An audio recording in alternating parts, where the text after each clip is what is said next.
உங்களுக்கு. அடுத்தது இன்னொரு கொள்ளை விஷயத்தை சொல்லி கொடுத்துருந்தேன். 14 தசமபாகம். உங்களை ஏமாத்திக்கிட்டு இருக்கிற தசமபாகம், ஃப்ராட்.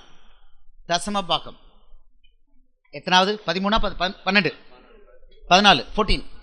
எனக்கு அந்த டைட்டில்லாம் அப்புறம் கொடுத்துருங்க. தசமபாகம் எனக்கு இந்த டைட்டில்ஸ் பூரா அப்புறமா எனக்கு கொடுத்துருங்க. தசமபாகம். தசமபாகம் புதிய ஏற்பாட்டு சபைக்கு உண்டா? சாரி, உங்கள்கிட்ட ஒரு அதுக்கு முன்னால ஒரு ஒரு சின்ன கேள்வி கேட்குறேன். நியாயப்பிரமாணம் உண்டா? நியாயப்பிரமாணம் இப்பொழுது செல்லுமா செல்லாதா? அங்க பின்னால சொல்லுங்க. மோசையோட நியாயப்பிரமாணம் செல்லுமா செல்லாதா? செல்லும் செல்லும் செல்லும். 10 கற்பனைகள் செல்லும்ல.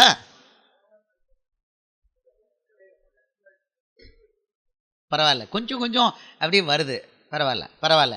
நியாயப்பிரமாணம் செத்து போச்சு. ரோமர் 10:4.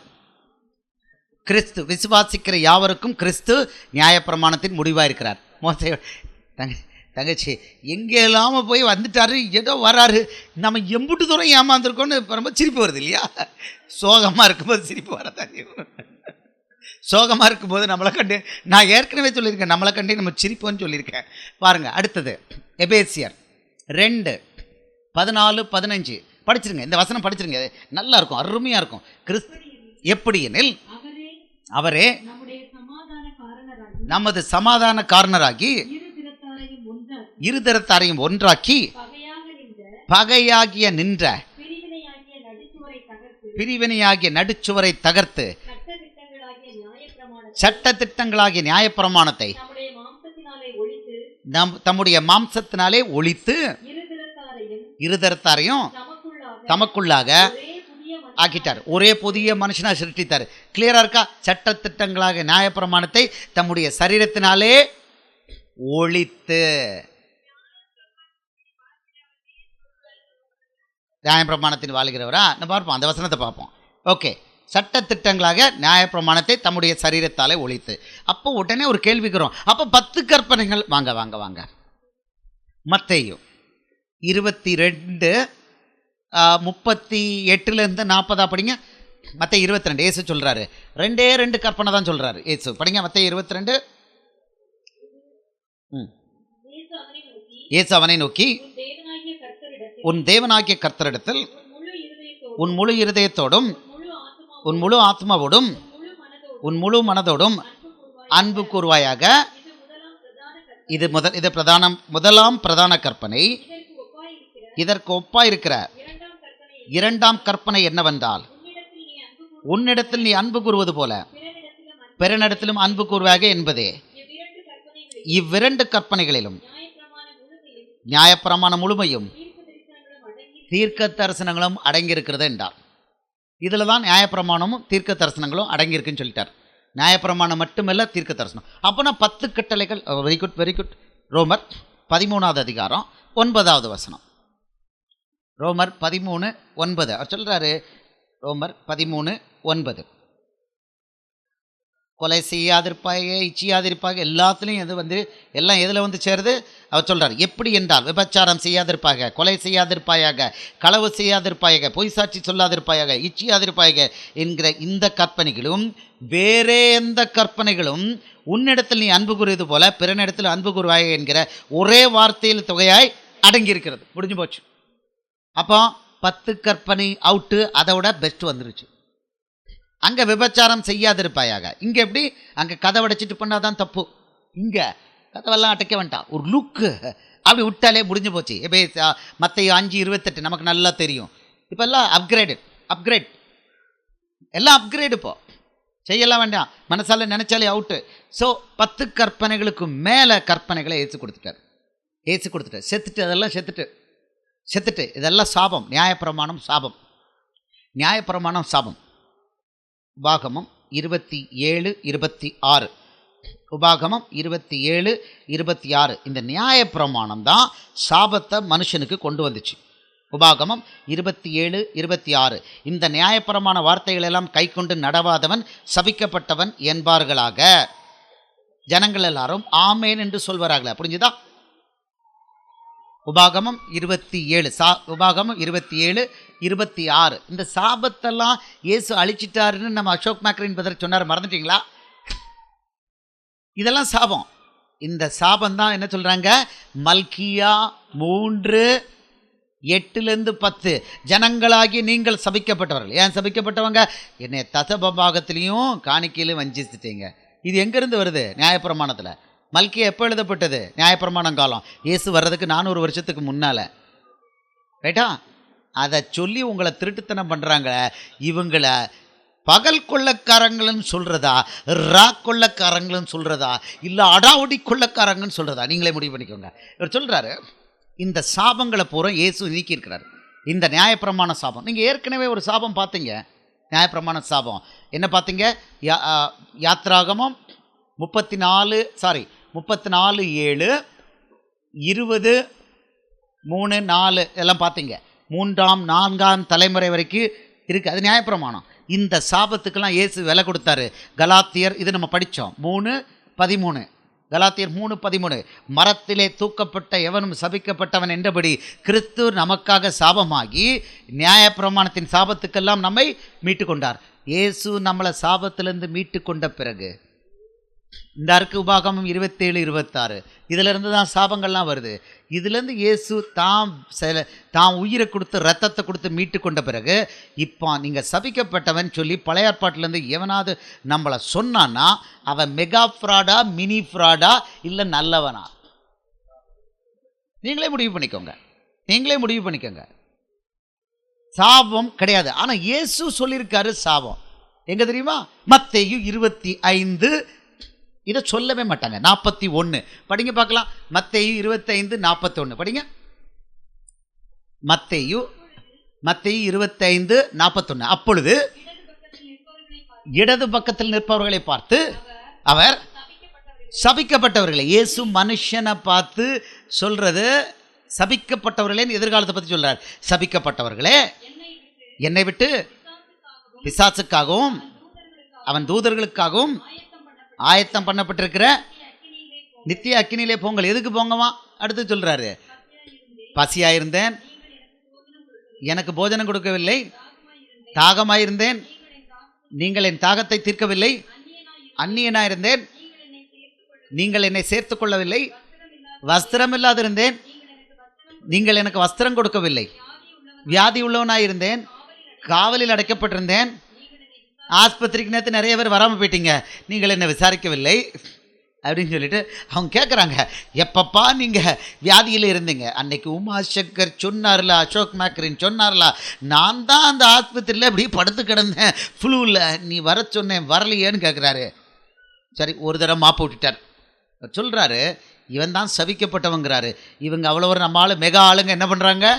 பழைய ஏற்பாட்டில் செத்துப்போன நியாயப்பிரமாணத்தை சாபத்தை எடுத்து மல்கியா 3:9 சொல்லி நீ தசமபாகம் கொடுக்கலன்னா சபிக்கப்பட்டவங்கிறான். நியாயப்பிரமாணம் டெட். ஓகே, உங்களுக்கு இன்னும் சொன்னாலும் புரியாது. கலாத்தியர் 5ஆவது அதிகாரம் 4ஆவது வசனம். கலாத்தியர் 5:4. கலாத்தியர், இந்த மொத்தம் கலாத்தியர் புக்கு, கலாத்தியர் 6 அதிகாரமும் நியாயப்பிரமாணத்துக்கு விரோதமாக எழுதப்பட்டது. கலாத்தியர் 5:4 படிங்களா? நியாயப்பிரமாணத்தினால் நீதிமான்களாக விரும்புகிற நீங்கள் யாவரும் கிறிஸ்துவை விட்டு பிரிந்து கிருபை நின்று விழுந்தீர்கள். முடிஞ்சு போச்சு, நரகம் சொல்றாரு. நியாயப்பிரமாணத்தை பின்பற்ற விரும்புனா நரகம்னு இயேசு தெளிவாக எழுதியிருக்கிறார். நீங்கள் ஃபுல்லாக படிச்சுக்கோங்க. ஓகே, உங்களுக்கு ஒரு விஷயம், அப்போஸ்தலர் நடவடிக்கையில் பிசாசு என்ன பண்ணுவான் அப்படிங்கிறத எழுதி வச்சிருக்கிறார். பிசாசு என்ன பண்ண தெரியுமா? சபையை நியாயப்பிரமாணத்துக்குள்ளே கொண்டு போகிறதுலே குறியாக இருந்தான். இயேசு சொன்னதுக்கு விரோதமாக செயல்படுறதுக்கு ஃபஸ்ட்டு என்ன பண்ணான் தெரியுமா? இயேசு பரமேறினோன்னா என்ன பண்ணாங்க? சீஷர்களெல்லாம் என்ன பண்ணாங்க? தங்கள் சொத்துக்களை விற்று என்ன பண்ணாங்க? அப்போஸ்தலர் பாதத்தில் வச்சாங்க. அது என்னது? லூக்கா 100ஆவது அதிகாரம் 100ஆவது வசனம். அப்படி தானே இயேசு சொல்லியிருக்காரு. எல்லாரும் சொத்தை விற்று அப்போஸ்தலர் பாதத்தில் கொண்டு வைங்க. லூக்கா 100. இதை வச்சுக்கிட்டு, இந்த லூக்கா 100 வச்சுட்டு இந்த மெகா ஆளுங்க உங்களை ஏமாற்றுவாங்க. 10% புதிய ஏற்பாட்டில் கிடையாது. உங்கள் சொத்தே விற்று கொண்டு வாங்கன்னு என்ன சொல்கிறாங்க? மெகா ஃப்ராடு பண்ணுறாங்க. அது தப்பு. ஏசு என்ன சொன்னார்? நீங்கள் புறப்பட்டு போங்கள்னாரு. இவன் என்ன பண்ணான்? பிசாசு என்ன பண்ணான்? இவன் புறப்பட்டு போயிட்டா செத்து போயிடும், அவன் ராஜ்யம் செத்து போயிடும் சொல்லி என்ன பண்ணிட்டான் தெரியுமா? எங்கேயும் வெளியில் போகாதீங்கப்பா, சொத்தை விற்றுருங்கப்பா, இயேசு வரப்போறாருப்பா, சொத்தை விற்று எல்லாரும்ன்றாங்க. அப்போஸ்தலர் பாதத்தில் வச்சு இவன் நல்லா உண்டு பெருத்து எக்ஸ்டென்ஷன் போட்டு பெல்ட்டெல்லாம் எக்ஸ்டென்ஷன் போட்டு ட்ரெஸ்ஸை எக்ஸ்ட்ரா லார்ஜ் பண்ணிக்கிட்டு இருந்தான். பார்த்தாரு, இனிஷியலாக இயேசு விட்டுட்டார். சரி பரவாயில்ல விட்டுட்டார். அப்புறம் வந்தது யார் அனுப்புனார்? சவுலுங்கிற ஒரு மனுஷனை அனுப்புகிறார். படித்தோம் அப்போஸ்தலர் 8வது வசனத்தில். சவுலுன்னு ஒரே ஒரு மனுஷனை அனுப்புனார். இவன் வீடு வீடா உண்டு தின்னு பெருத்திருந்தவன் என்ன பண்ணான்? எடுத்து பெல்ட்டால் அடிச்சு போடு. அப்போஸ்தலர் 8:4 சிதறி போனவர்கள் எங்கும் சென்று சுவிசேஷத்தை பிரசங்கம் பண்ணினார்கள். ஆனால் இந்த தப்பு நடந்து போச்சு. தப்புன்னு சொல்கிறத விட்டு அது என்ன பண்ணாங்க? பாபேல். இது வேற ஒன்றும் இல்லை, இது பாபேல் டவர். ஆதியாகமம் 11வது அதிகாரத்தில் நமக்கு 6வது வசனம், நமக்கு பெயர் உண்டாக்கும்படி ஒரு பெரிய கட்டடத்தை எழுப்புவான். அல்லேலூயா. இங்கேயோ கேட்ட மாதிரி இருக்க. இவன் அவன் கட்டுறானே மிராக்கிள் 10 crore சண்டே. இது வேற ஒன்றும் இல்லை. இங்கே இருக்கிற கோபுரமாக இருக்கிறது இண்டிபெண்டன்ட் சபைன்னு சொல்கிறது. இது வேற ஒன்றுமே கிடையாது. எல்லாமே பாபேல் கோபுரம் இடித்து தள்ளப்பட போகிறது. ஆதியாகமம் 11 நடந்த அதே அநியாயம் இயேசுவுக்கு எதிராக 1700 வருஷம் நடந்துகிட்டு இருக்கு. அதுக்கு பீரியட் முடிஞ்சு போச்சு. இப்போ நம்ம இறங்கி போவோங்கிற மாதிரி வந்து தாறுமாறு பண்ணுற மாதிரி அதை உடச்சி விட்டார. அதே மாதிரி இந்த பாபேல் கோபுரங்களில் போகிறவங்க யாரும் நம்ம போக மாட்டாங்க. அவைகள் அபேண்டன்ட் ஷிப் மாதிரி ஆக போகுது. ஏன்னா அதை நடத்திக்கிட்டு இருக்கிறது என்ன தெரியுமா? இந்த தசம பாகம்ங்கிற ஏமாற்று. இது பழைய ஏற்பாடு புதிய ஏற்பாட்டுக்கு நமக்கு சம்மந்தமே கிடையாது. இதுதான் அதை நடத்திக்கிட்டு இருக்கு இந்த பாபேல் கோபுரத்தை. இந்த திருடர்களுக்கு பணம் கொடுக்கறது, அந்த திருட்டுத்தனம் பண்ணுறதுக்கு இந்த பணம் தான் பயன்படுது. இது பைபிளில் கிடையாது. வசனம் கொடுக்குறேன். அப்போ பிசாசு என்ன பண்ணா? எங்கேயும் போகாதீங்க, ஒரே இடத்துல இருங்க, குழுமிட்டாங்க. இயேசு பார்த்தார், கொஞ்ச நாள் கழிச்சுட்டு டிஸ்போஸ் பண்ணிட்டாரு. அதுலேருந்து நமக்கு கிடைக்கிற படிப்புனை என்ன? உரியா மனைவியை எடுத்துக்கிட்டா என்ன தப்பு கிடைச்சதோ அதே மாதிரி தான். அப்போ பைபிளில் இருக்கிறது எல்லாம் கரெக்ட்னா அப்போ தாவீது பண்ணது எல்லாம் கரெக்ட் ஆகிடும்ல தங்கச்சி? கரெக்டாக அவன் என்ன பண்ண? 1000 மனைவியை கட்டிட்டு அவளுக்கு எல்லாருக்கும் என்ன கட்டினா? 1 ராஜாக்கள் 11, 7, 8, 9 அவ்வளோதுக்கு விக்கிரக கோயில் கட்டினான். பரலோக தேவனுக்கு ஒரு ஆலயத்தை கட்டின அதே கையால் அத்தனை விக்கிரகங்களுக்கும் தெய்வம் கட்டினான் சாலமோன். அது ரைட்டா? பைபிளில் போட்டிருக்குது எல்லாம் ரைட்டா? பைபிளில் நல்லது பொல்லது அவ்வளோ எழுதி வச்சிருக்கிறாரு. நீங்கள் நல்லதை எடுத்து கரெக்டாக நெக்ஸ்ட் லெவலுக்கு போகணும். அப்போஸ்தலர் நடவடிக்கையில் முதல் 4-5 அதிகாரங்களில் நடந்தது தப்பு நடந்திருக்கு. அதை இயேசு 8வது அதிகாரத்தில் கரெக்ட் பண்ணிட்டார்.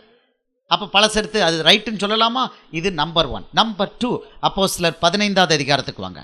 அப்போஸ்தலர் 15வது அதிகாரத்தில் 1லேருந்து 28 படிங்க. இவங்க என்ன பண்ணுறாங்க தெரியுமா? அங்கே ரட்சிக்கப்பட்ட யூதர்கள் என்ன சொல்கிறாங்க? எல்லாரும் விருத்த சேதனம் பண்ணணும், மோசேயோட நியாயப்பிரமாணத்தை கடைப்பிடிக்கணும்னு தகராறு பண்ணுறாங்க.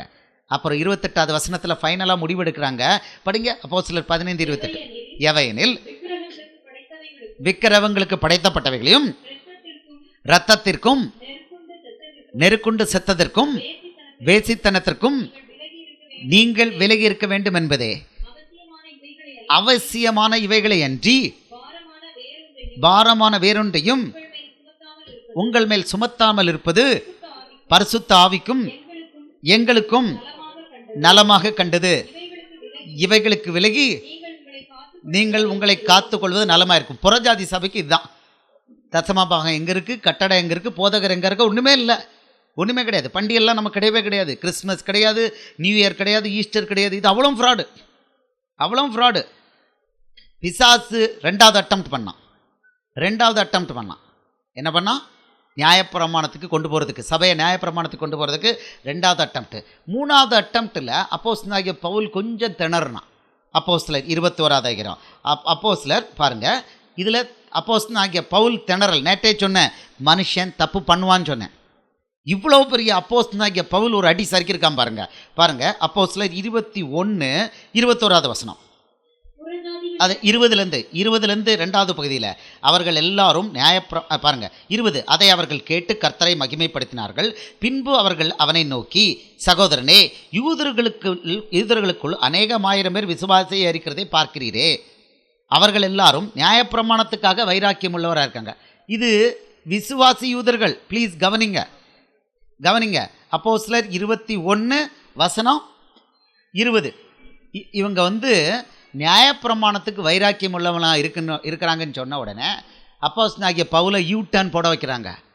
அப்போஸ்தலனாகிய பவுல் யூட்டர்ன் போட வச்சேன்னே அவன் என்ன பண்ணுறான், நானும் நியாயப்பிரமாணத்தை கை கொள்கிறவன் காமிக்கிறேன்னு சொல்லி 4 பேரை சுத்திகரிப்பு பண்ணி தேவாலயத்துக்குள்ளே போனான்.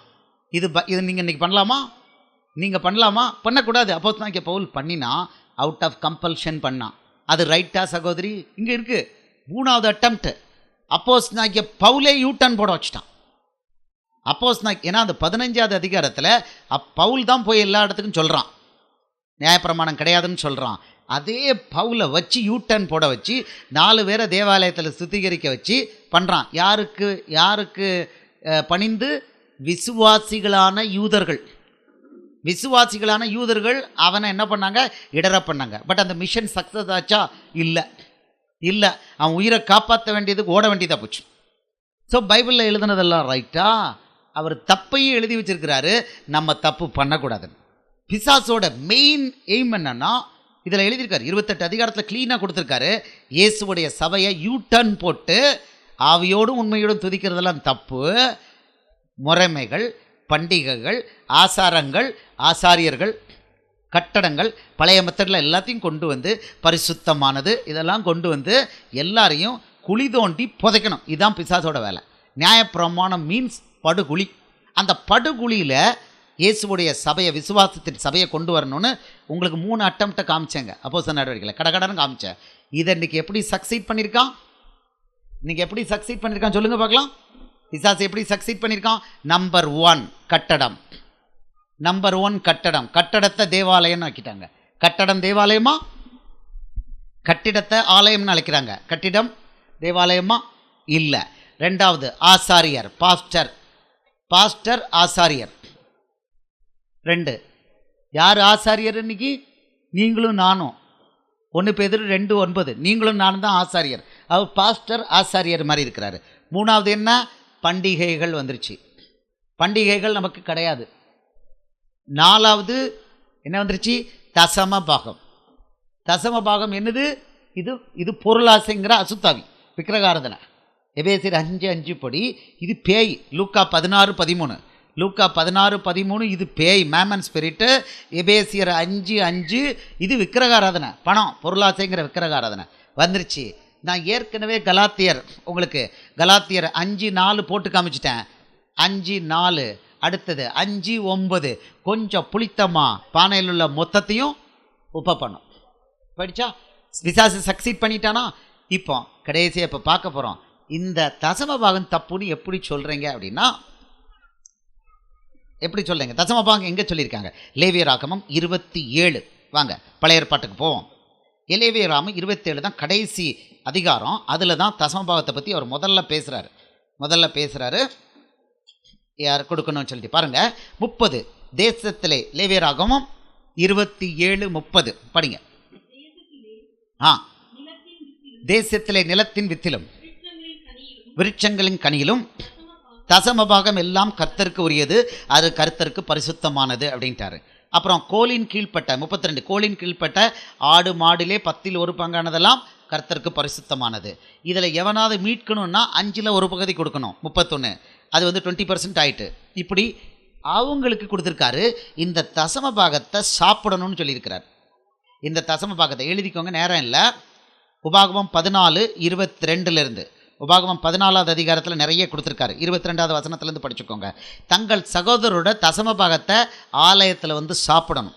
அடுத்தது தசமபாகம் பணம் அல்ல. உபாகமம் 14:24-27 உபாகமம் 14:24-27 தசமபாகத்தை பணமாக கொடுக்கக்கூடாதுன்னு எழுதியிருக்கார்.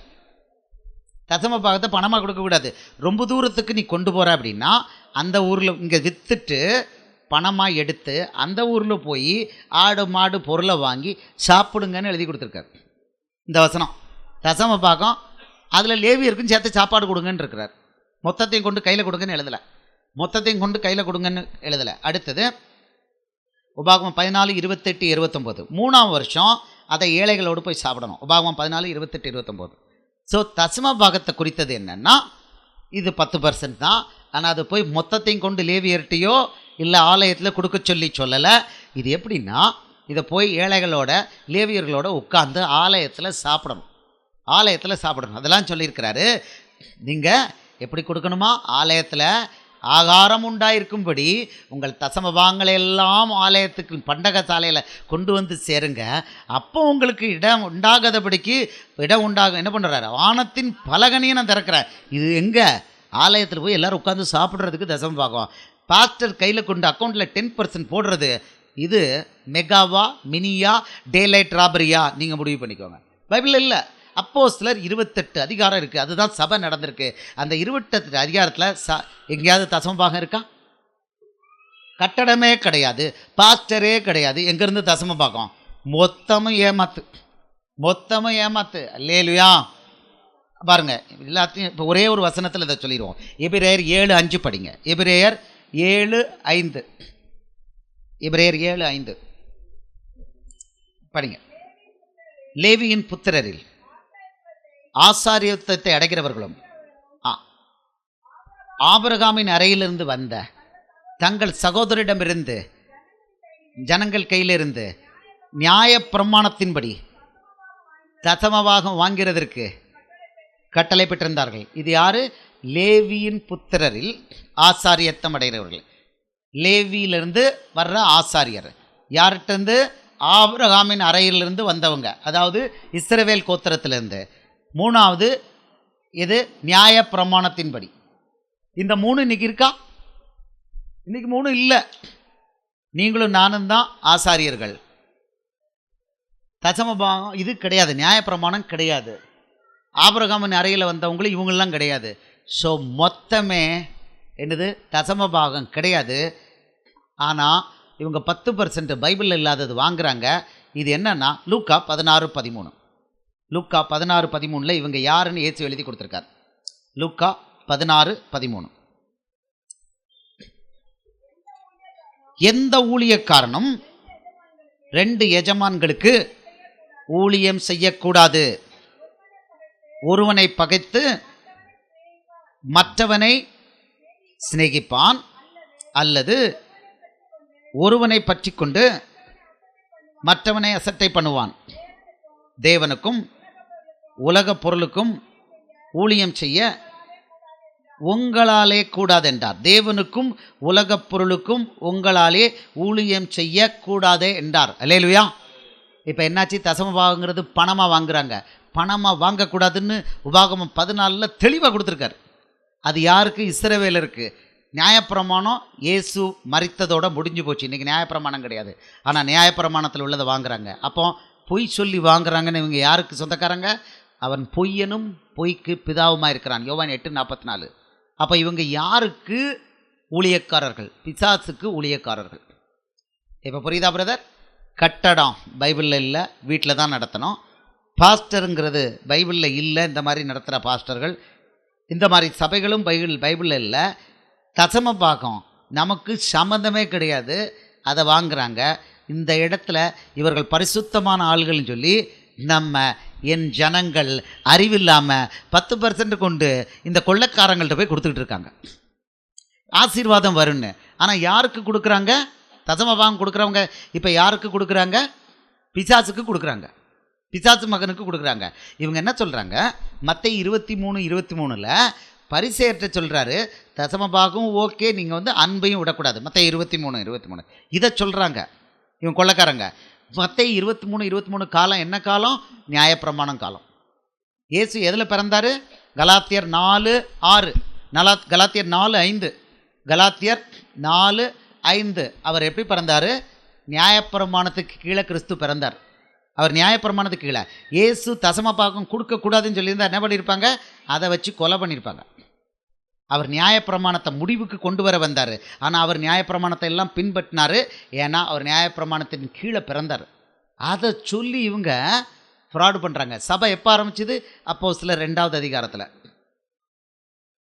பொய் ஏமாற்றி வாங்குறாங்க. அடுத்தது இன்னொரு ஃப்ராடு கோஷ்டி எழுந்திருக்கு. ஆபிரகாம் எல்லாவற்றிலும் தசமபாகம் கொடுத்தான்னு ஆதியாகமம் 12 இருக்கிற. ஆபிரகாம் எதில் கொடுத்தான்? கொள்ளையடித்ததில் எல்லாம் தசமபாகம் கொடுத்தான்.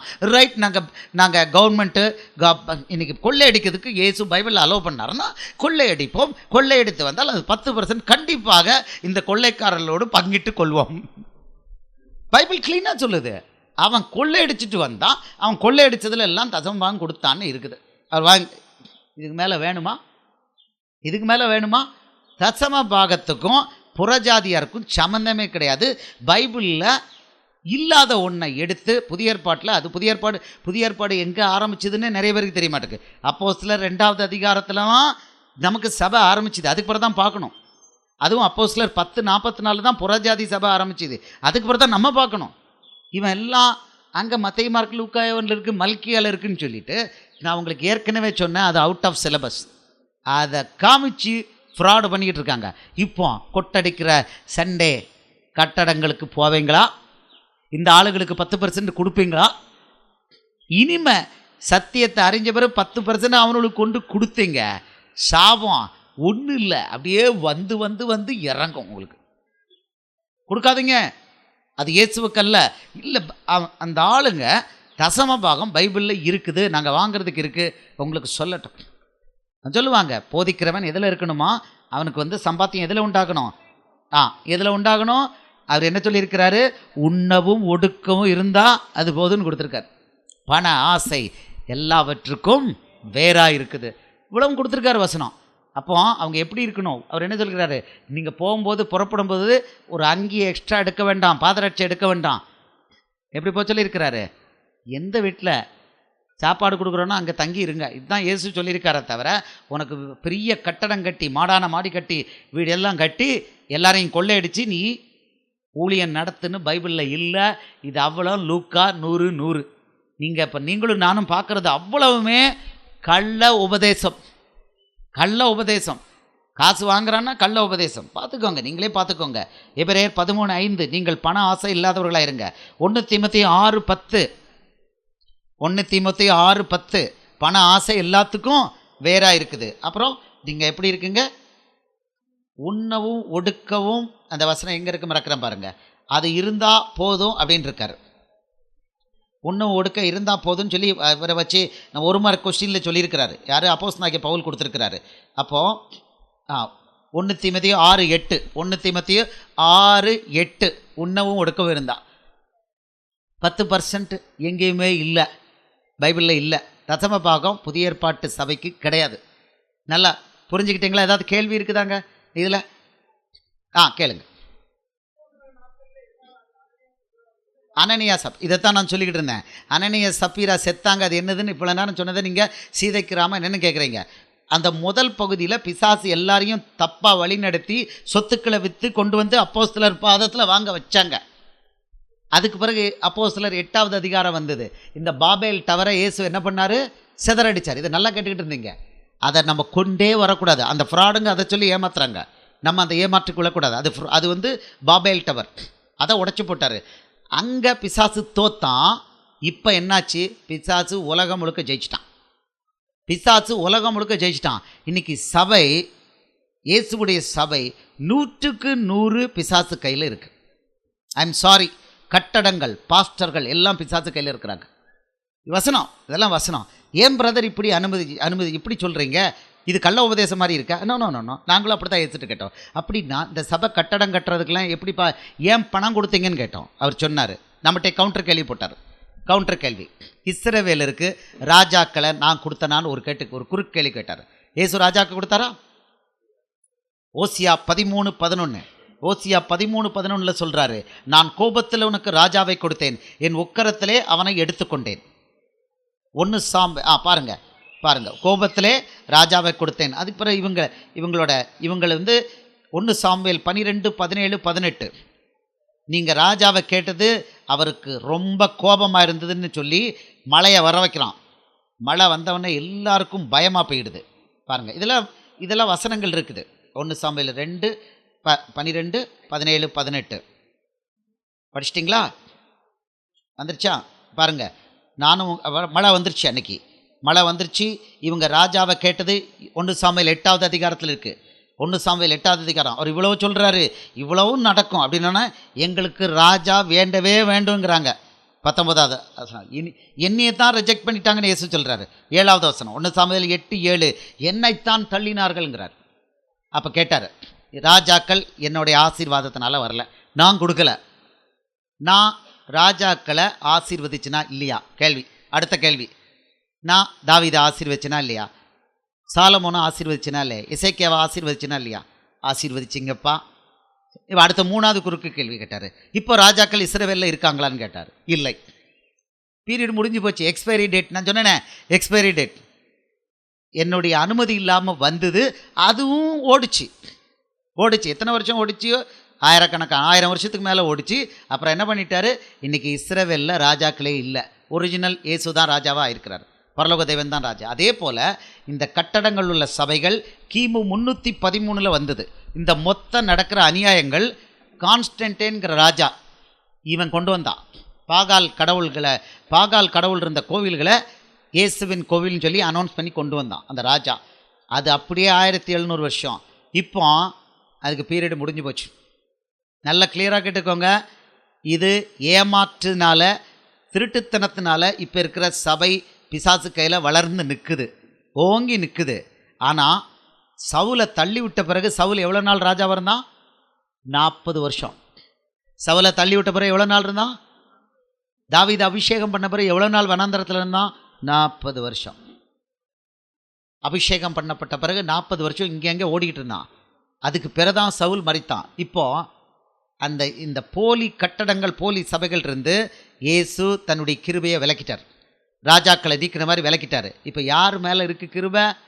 உங்கள் மேலே, என் மேலே. அதனால தான் இவ்வளோ பேசும்போதும் இயேசுவின் நாமத்தில் அப்படின்னு நான் சொல்கிறேன், நீங்கள் சொல்கிறீங்க, வியாதி குணமாகுது. ப்ரூட்டலாக எல்லார் கண்ணுக்கு முன்னால் குணமாகுது. சொல்லி வச்சுட்டு இது எப்படி இருக்குது?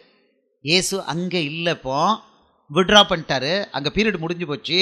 இயேசு உங்களோடு என்னோடு இருக்கிறார். கைவைத்த அல்லேலூயா சொல்லுமா? அல்லேலூயா. ஏதாவது கேள்வி உண்டா? கொஞ்ச நாளைக்கு அதில் இன்னும் பிசாசு ஓடுற மாதிரி இருக்கும், வியாதி குணமாற மாதிரி இருக்கும். ஆனால் அங்கே இயேசு இல்லை. அல்லேலூயா. அங்கே இயேசு இல்லை. உங்களுக்கு நல்லா தெரிஞ்சிருச்சு சபை எப்படி பிசாசு கையில் போயிருக்குது. அதை மீட்கிறதுக்கு தான் இயேசு இந்த திட்டத்தை கொண்டிருக்கிறாரு. மாம்சமான யாவர் மேலும் என் ஆவியை ஊற்றுவேன்னு சொல்லி இப்போ ஊட்ட துவங்கியிருக்கிறாரு. R you ready? நீங்கள் தான் இயேசுவின் ராஜ்யம். ஆமேன்னு சொல்லுவோமா? பரலோக ராஜ்யம்னா என்னது? பரிசுத்த ஆவியானவர். இன்னைக்கு உலகத்துக்கு அதிபதி யாரு? இயேசு. ஃபண்டமெண்டல்ஸ் அவ்வளோ கிளியராக இருக்குது. கட்டடங்களில் இயேசு வாசமாக இருப்பாரா? கிடையாது. நம்ம தான் இயேசுடைய ஆலயம். தசம பாகம் பைபிள் படி இருக்குதா இன்னைக்கு? இல்லை. நம்மகிட்ட என்ன எதிர்பார்த்துருக்காரு? ஒரே ஒரு வேலை. மார்க் 16:15, மத்தேயு 28:18-19. புறப்பட்டு போகணும், சுவிசேஷன் சொல்லணும், சீஷர்களை உருவாக்கணும். சீஷன் யாருங்கிறத நம்ம விளக்கிட்டோம். நமக்கு எல்லாருக்கும் பவர் இருக்கா இல்லையா? இருக்குது. யோவான் 14:12 இயேசு செய்ததை விட பெரிய காரியங்களை நம்மளை வச்சு பண்ணுவேன் இருக்கிறார், அதிகாரம் கொடுத்துருக்கிறார். ரைட் தானா? இனிமேல் சந்தேகம் இல்லையே. யாரும் உங்களை ஏமாற்ற முடியாத. ரைட். இப்போ நம்ம என்ன பண்ணுறோம்?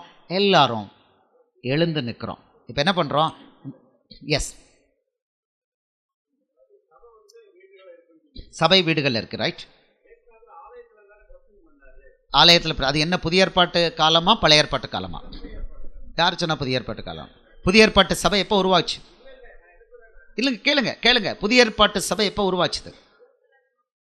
அப்போஸ்தலர் 2வது அதிகாரம், கலாத்தியர் 4:5-6 நானே படிக்கிறேன். காலம் நிறைவேறின போது ஸ்திரீனிடத்தில் பிறந்தவரும் நியாயப்பிரமாணத்துக்கு கீழானவருமான தம்முடைய குமாரனை தேவன் அனுப்பினார்.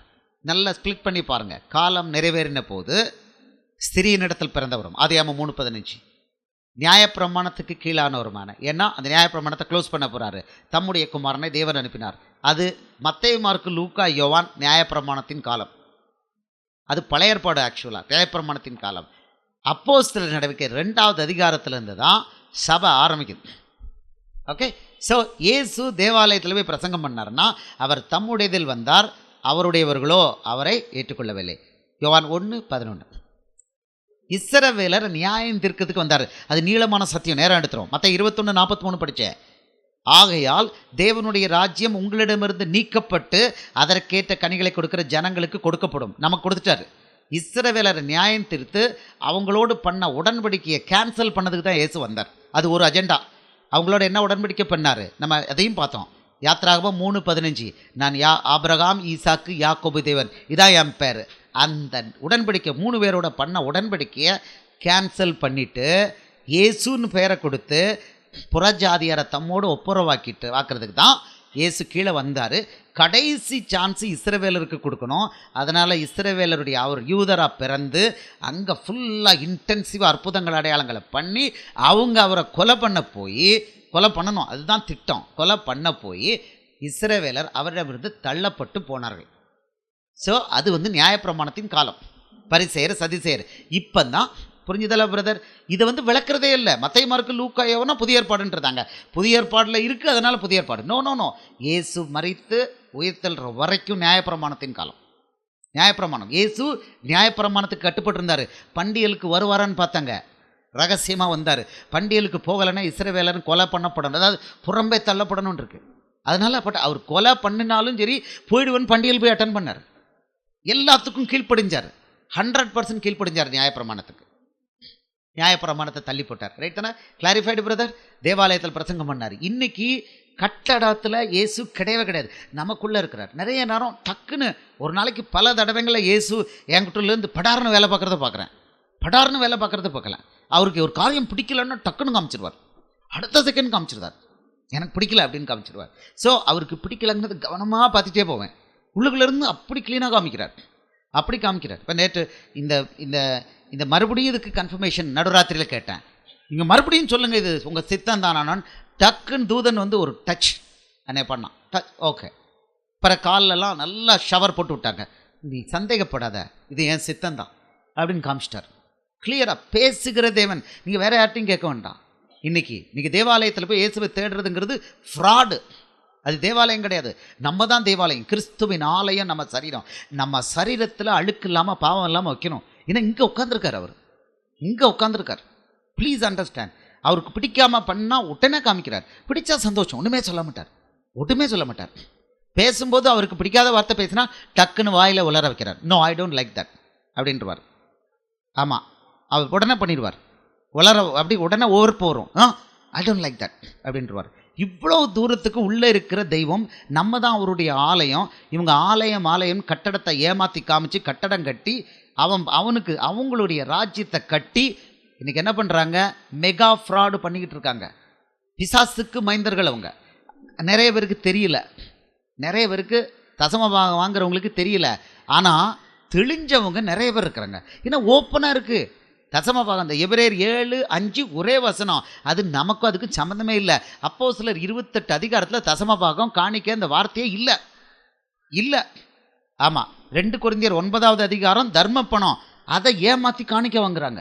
ஏழை யூதர்களுக்கு, விசுவாசிகளுக்கு தர்ம பணம் வாங்கி அப்போஸ்தலனாகிய பவுல் கொண்டு கொடுத்து தான். அதுதான் 2 கொரிந்தியர் 9. அதுதான் குறைய விதைக்கிறவனுக்கு குறைய, நிறைய விதைக்கிறவனுக்கு நிறையன்னு சொன்னார். அது எதன் அடிப்படையில்? லூக்கா 6:38 கொடுங்கள் அப்பொழுது உங்களுக்கு கொடுக்கப்படும். இது கரெக்டாக இருக்குது. ஆனால் இவனுங்க அதுக்கு எதை பண்ணிட்டானுங்க? காணிக்கைக்கும் தசம பாகத்துக்கும் அதை யூஸ் பண்ணி உங்களையும் என்னையும் ஏமாற்றிக்கிட்டு இருக்காங்க. நம்மளும் என் ஜனங்கள் அறிவில்லாமல் போய் இந்த மனுஷன்கிட்ட போய் கொட்டி இவன் காலில் விழுந்து இவன் என்னமோ நம்மளை பரலோகத்துக்கு கொண்டு போயிடுவானே ஏமாந்துக்கிட்டு இருக்கோம். நமக்கு உள்ள இங்கே ஒருத்தர் இருக்கிறாரு, இவர் அவமானப்படுத்திட்டு இந்த ஆளுகள்கிட்ட போய் மெகாவாக ஏமாந்துக்கிட்டு இருக்கோம். நம்ம தான். நான் என்ன சொல்கிறது, முடிக்கும்போது நல்ல வார்த்தையில் முடிக்கணும். ரைட்? Satisfied brother? இன்னிலிருந்து முடிவெடுப்போமா? வசனம் கரெக்டாக வந்துருச்சுல? யாருக்காவது வசனத்தில் தப்பு இருக்கா? கொஞ்சம் புளித்தமா பானையில் உள்ள மொத்தத்தையும் உப்பை பண்ணோம். கலாத்தியர் 5:9. இங்கே கொஞ்சம் புளித்தமா இல்லை, மொத்தமே போயிடுச்சு. இவன் நடத்துறது பூரம் தன்னுடைய ராஜ்யம், பிசாசுடைய ராஜ்யம். இதுக்கும் இயேசுவுக்கும் சம்பந்தம் இல்லை. இவ்வளோ நாள் அனுமதிச்சிட்டாரு, இனி அனுமதிக்க போகிறதில்ல. நீங்களும் நானும் கரெக்டாக எழுந்து அவர் வசனத்தின்படி வேலை பார்த்தோம்னா நம்மளை சர்வ வல்லவருடைய வல்லமையினால் எடை கட்டுறாரு. Are you ready? நான் தசம பாகம் இன்னிலேருந்து கொடுக்க மாட்டேன் சொல்கிறவங்க கை வைத்துங்க பார்ப்போம். உங்கள் இதை பார்ப்போம். நீங்கள் இயேசுவை நேசிக்கிறீங்களா, பிசாசை நேசிக்கிறீங்களா பார்ப்போம். நீங்கள் இயேசுவை நேசிக்கிறீங்களா? கேமரா உங்களை பார்க்கல, பட் இயேசு பார்க்குறாரு. கையை உயர்த்து, நல்லா உயர்த்துங்கம்மா பாப்பா. அவர் சம்பளம் இருக்கோ இல்லையா பாப்பா, கை உயர்த்து பரவாயில்ல. இந்த வயசானவங்களுக்கு கொஞ்சம் அறிவுரை நல்லா உயர்த்துங்கம்மா. உங்கள் வீட்டுக்காரர் தான் பணம் கொடுப்பாரு, இருந்தாலும் கை உயர்த்துங்க பரவாயில்ல. அவருக்கு ப்ரேயர் பண்ணுங்க. நம்ம சக்ஸஸ் ரேட் என்ன இருக்குது? இந்த சகோதரி தலையில் வெள்ளெல்லாம் போட்டிருக்காங்க, நான் கொள்ளப்பணத்தை கொள்ளக்கார பயல்களுக்கு கொடுப்பேன்னு 2 சகோதரிகள் சொல்கிறாங்க. கர்த்தர் உங்களை ஆசீர்வதிப்பார். உங்கள் வீட்டுக்காரரை பார்த்து நான் பேசுகிறேன்.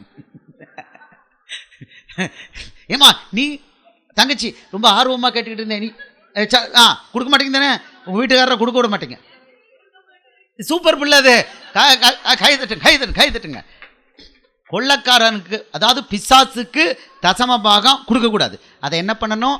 ஏழைக்கு கொடுங்க. மற்ற 25:31-46 படி ஏழைகளுக்கு பிள்ளைகளுக்கு ட்ரெஸ் வாங்கி கொடுங்க, ஃபீஸ் கட்டுங்க. ஆஸ்பத்திரிக்கு போய் எல்லாரையும் வியாதியஸ்தரை பார்த்து பழம் இதெல்லாம் வாங்கி கொடுங்க.